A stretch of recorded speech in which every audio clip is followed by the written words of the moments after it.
Hello, everybody, and welcome. My name is Julie Mann, and I show men and women how they can live healthy, happy, sustainable lives by changing their habits and using cutting edge products that make them age well. And I'm really delighted because today I'm joined by Alison Pena. And Alison is a grief resilience coach, and she's going to share with us some of her healthy habits around grieving. So I'm just going to hand straight over to you, Alison. Thank you. Perfect. Thank you so much.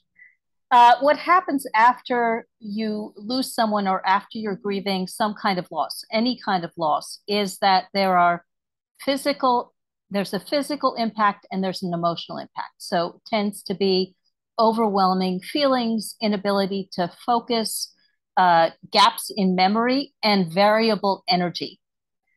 Um, and so after I lost my husband to pancreatic cancer in 2016, what I discovered was that there weren't very many resources for solving the breakdowns like this that I encountered myself. The one that I want to talk about, the habit that I want to talk about is managing energy.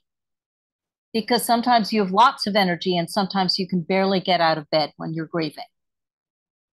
And so it's really important to, first of all, observe what's happening with your energy.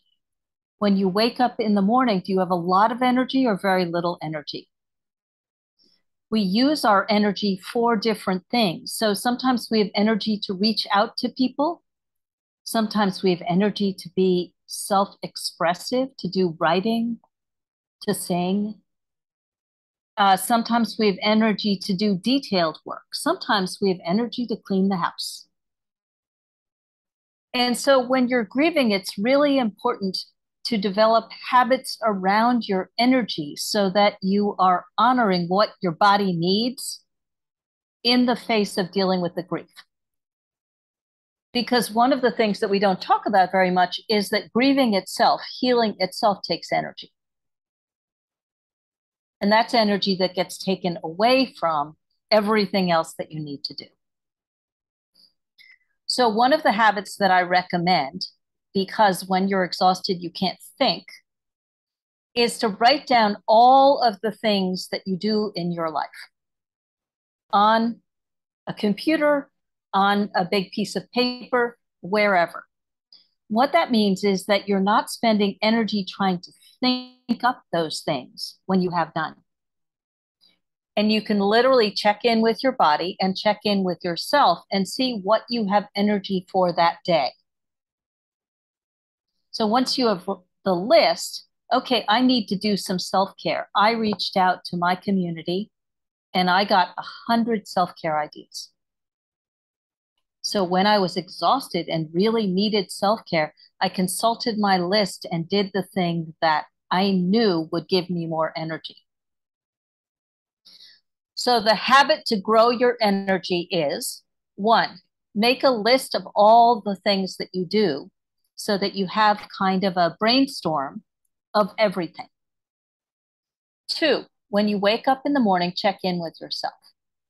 Check in with your body. Check in with your priorities. What do you need to get done?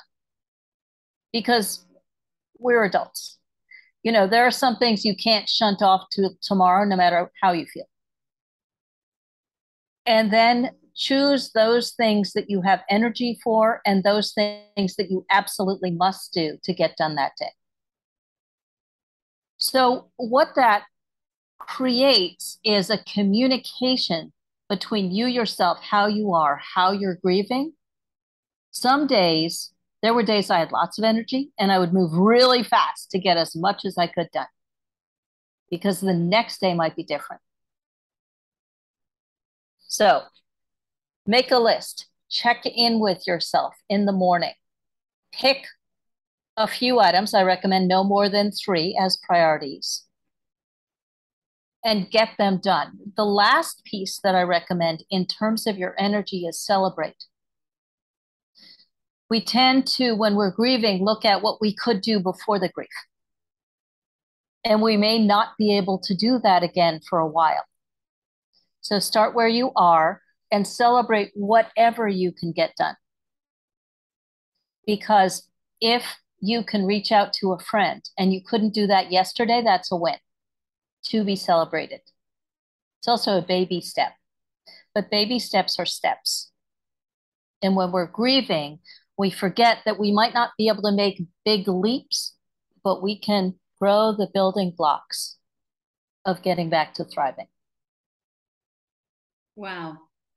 Such great advice, Alison. And I guess whether someone watching is grieving right now, or maybe their health is not so great, or maybe they've injured themselves, whatever it is, those tips would absolutely be perfect. And I think it's really, really important that daily we are checking with ourselves, and we do, we do treat ourselves with care, whatever the situation is. So thank you so very much, Alison. I really, really appreciate that.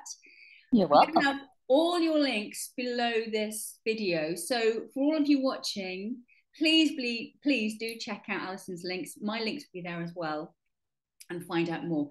So thank you once again, Alison, and thank you all of you who are just watching this right now.